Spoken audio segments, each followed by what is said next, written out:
Infonya mobil ini yang tipe termahalnya yang GR TSS CVT otomatis.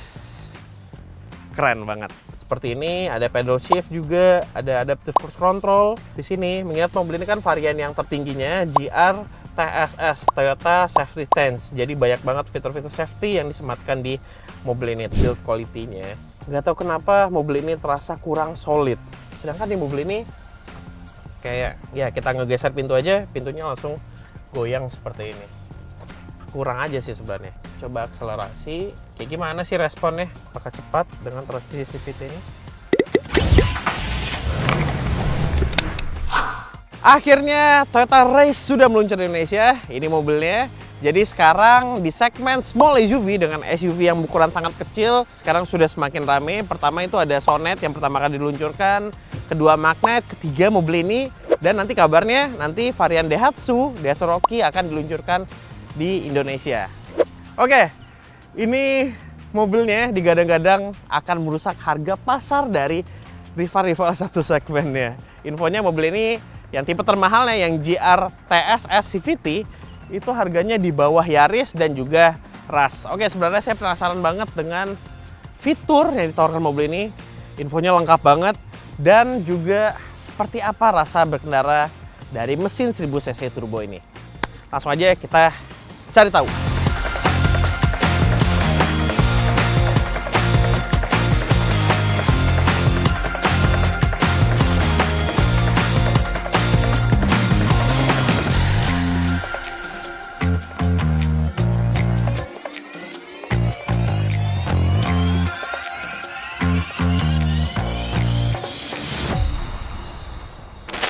Kalau untuk bahas desain sebenarnya, dan saya meyakini Anda itu sudah tahu pasti desain mobil ini seperti apa, pasti udah browsing lah sebelumnya ya.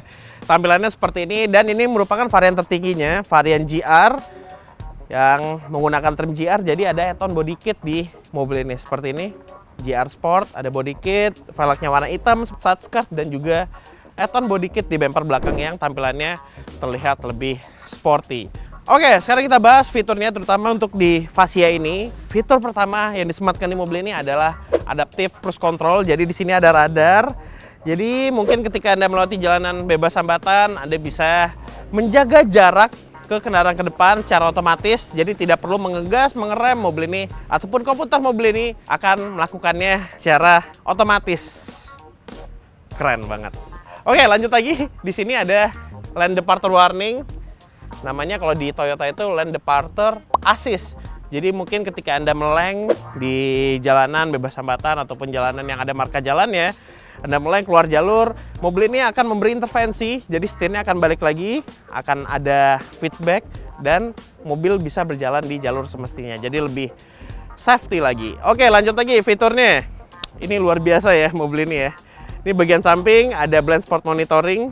Jadi ketika Anda mungkin jalan tidak melihat ada kendaraan di samping sini yang berjalan bersamaan, nah mobil ini akan memberi alert ketika mungkin Anda ingin berbelok ke kanan ataupun ke kiri. Wow, ini fitur-fitur yang disematkan di mobil-mobil yang rata-rata harganya itu di atas 500 jutaan.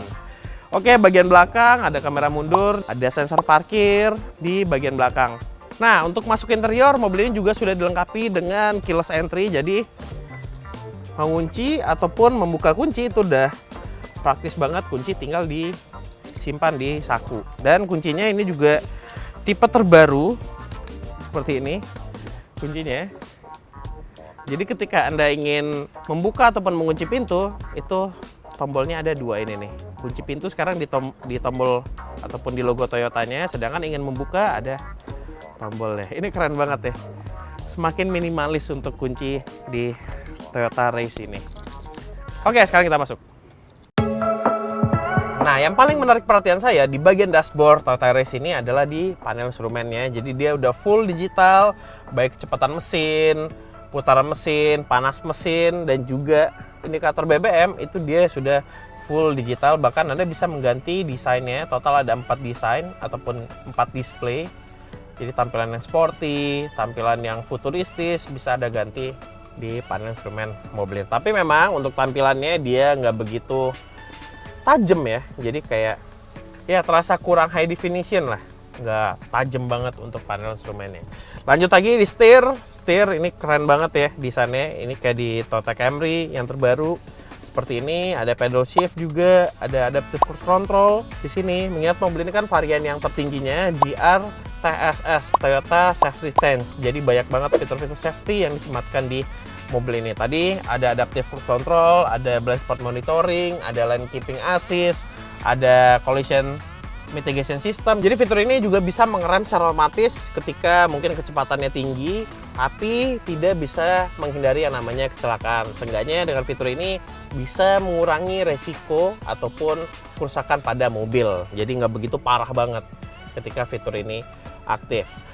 Di sini nih tombolnya ya untuk adaptive cruise control. Jadi Anda bisa menjaga jarak juga ke depan mobil, bisa diatur jaraknya, bisa dekat banget, dan jauh. Nah, di Toyota Race ini, dia untuk headlampnya ataupun lampunya dia juga sudah full auto ya. Jadi ketika Anda melewati jalanan yang gelap, otomatis headlampnya ataupun lampunya akan otomatis hidup.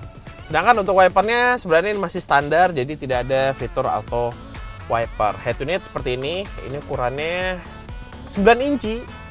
Dan fitur-fiturnya sebenarnya sama-sama aja dengan fitur-fitur yang ada di mobil-mobil Toyota yang sebelumnya sudah kami review. Jadi tidak memiliki fitur Apple CarPlay dan juga Android Auto, tapi sudah ada Bluetooth untuk radio, muter USB, ini sudah tersedia di mobil ini.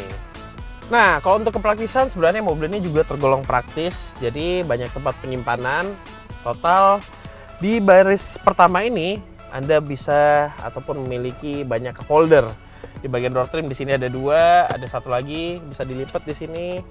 Nah, ini di bagian tengah sini ada kompartemen terbuka, jadi Anda bisa naruh HP Anda ataupun kunci mobil bisa taruh di bagian sini. Nah, ini yang tertutup ukuran medium, dan yang paling besar ada di bagian bawah dashboard untuk tempat penyimpanannya. Nah, sedikit yang saya komplain dari mobil ini adalah build quality-nya. Nggak tahu kenapa mobil ini terasa kurang solid. Kalau kita bandingkan dengan Sonet itu benar-benar build quality-nya bagus banget, dia rapi, dan ketika kita goyang-goyang kan panelnya itu terasa solid. Sedangkan di mobil ini kayak ya kita ngegeser pintu aja, pintunya langsung goyang seperti ini. Ya kurang aja sih sebenarnya. Ya tapi kembali lagi, mungkin ini salah satu cara untuk menekan harga jual mobil ini dengan fitur yang sangat lengkap.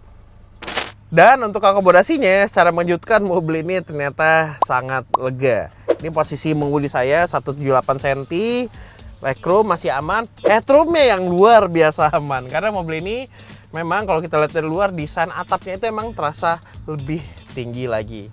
Ketika duduk di mobil ini emang empuk ya, karena joknya ini untuk varian yang GR TSS, itu dia kombinasi antara fabrik dengan leather seperti ini. Posisinya emang agak tegak, tapi kita coba. Oh, masih bisa direbahin lagi sedikit. Ya memang ada kira-kira ya 2 atau 3 cm lah untuk rebahannya ketika kita mundurkan ke belakang. Oke, kelengkapan di sini ada USB port, ada cup holder di bagian belakang sini. Nah, untuk bagasinya ini sebenarnya ada partisi ya di sini. Ini partisinya kayak non permanen gitu, jadi bisa Anda lepas pasangkan. Dan bagasinya ini dia itu bisa Anda adjust lagi untuk kapasitasnya. Jadi lantai bagasinya itu bisa diturunin lagi, misalnya ingin membawa barang yang lebih banyak, sedangkan ketika ingin membawa barang yang sedikit, Anda bisa menaikkan alas dari bagasinya. Dan mobil ini di bawah lantai bagasinya itu ada ban cadangan tipe full size. Jadi jarang banget ya mobil sekecil ini, biasanya kan pakai ban space saver yang kecil, yang kecepatannya itu dibatasi, sedangkan mobil ini dia tipenya full size, sama seperti pelek yang ada di luar mobil ini. Oke, lanjut lagi kita bahas ke baris kedua ini. Yang paling menarik perhatian saya memang ada di bagian airbagnya. Mobil ini yang infonya harganya di bawah Toyota Yaris dan juga Rush, memiliki airbag sampai ke area belakang. Oke, jadi itu untuk fitur-fitur dan akomodasinya. Sekarang saya penasaran dengan mesin 1000 cc ini. Kita coba bawa jalan. Oke, untuk mesin yang digunakan Toyota Race ini, total itu ada 2 pilihan mesin, ada 1200 non turbo dan yang ini 1000 cc turbo. Transmisinya juga ada 2 pilihan sebenarnya. Untuk yang 1200 itu ada pilihan transmisi yang manual Dan untuk otomatisnya itu menggunakan transmisi CVT. Jadi mesin 3 silinder 1000 cc ini sebenarnya tidak memiliki torsi dan tenaga yang besar. Jadi tenaganya itu tidak sampai 100 PS dan torsinya itu tidak lebih dari 140 Nm. Alhasil mobil ini kalau kita bandingkan dengan rival-rival satu segmennya, dia tidak begitu impresif untuk mesinnya. Nah, sekarang kita coba bagaimana untuk respon mesinnya. Jadi kalau untuk getaran, ya karakter dari mesin 3 silinder itu emang agak berasa sih di mobil ini. Oke, ini ada coba akselerasi. Coba ya, kayak gimana sih responnya? Apakah cepat dengan transmisi CVT ini? Oh tuh, getar banget kan, ada suaranya. Kalau kita kick down di awal,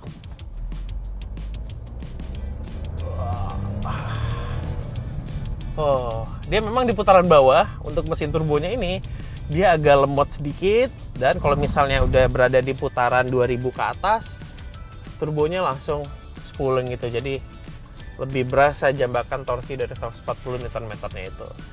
Oke, itu untuk mesinnya. Jadi emang agak kurang responsif di putaran bawah, tapi menengah udah fine lah. Masih udah oke. Oke, sekarang kita handlingnya. Ini untuk setirnya, ini saya rasa ringan. Ini enteng banget, jadi kalau misalnya Anda gunakan di perkotaan ini mudah digunakan, dan manuver juga mudah, mengingat mobil ini kan dimensinya kecil, jadi di Jakarta itu cocok banget. Mungkin ketika Anda ingin putar balik, nggak perlu muter berkali-kali, jadi praktis banget menggunakan mobil ini. Nah, untuk bandingan suspensinya, ini saya rasa coba ya, dia moderat sih. Nggak bisa dibilang empuk banget juga, dan nggak bisa dibilang keras banget juga. Jadi saya rasa ini ya cukup pas lah. Karena kalau misalnya dibikin lebih empuk dibanding ini sebenarnya juga moderat mengarah ke empuk sih ya untuk bandingan suspensinya. Tapi kalau misalnya dibikin lebih empuk lagi, mungkin mobil ini untuk pengendaliannya agak limbung ya. Jadi bisa disimpulkan untuk suspensinya, saya rasa ini agak moderat lah, di tengah-tengah, nggak keras dan juga nggak empuk banget. Jadi bisa disimpulkan kalau misalnya mobil ini dijual dengan harga ataupun di bawah Yaris dan juga Rush, ya mobil ini akan menjadi pusat perhatian di Indonesia. Karena dengan harga tersebut, fiturnya banyak banget di mobil ini, desainnya juga fresh, ala-ala mobil JDM Jepang gitu ya. Karena mobil ini juga untuk pasar global sih, untuk desain seperti ini. Tapi memang sayangnya ada di bagian build quality, jadi kayak mobil ini kurang solid rasanya, dan mesinnya ini saya rasa memiliki tenaga yang sangat kecil. Torsinya juga begitu, karena untuk rival-rival satu segmennya seperti Magnite itu udah sampai 100 PS, sedangkan untuk Kia Sonet itu lebih besar lagi, dia itu mencapai 114 PS untuk tenaganya. Oke, jadi itu saja.